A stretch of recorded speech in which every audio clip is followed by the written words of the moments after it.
Welcome, here I've got Motorola Edge 20 Lite, and let me show you how to turn on and off the camera grid lines at this device. So let's start by tapping on the camera button to open it, and for now we are on standard photo mode. From here let's go to the right corner button to open the camera settings. Now we have to tap to capture settings category, and here we can find the assistive grid option.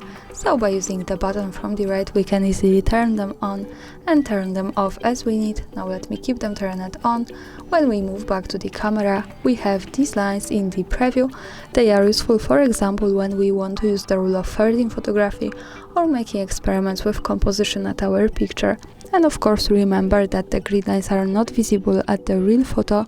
So when I take a picture and when I go to the right to the button that follows us straight to the gallery, we can't see them at the photo, so they are only to help us taking better pictures.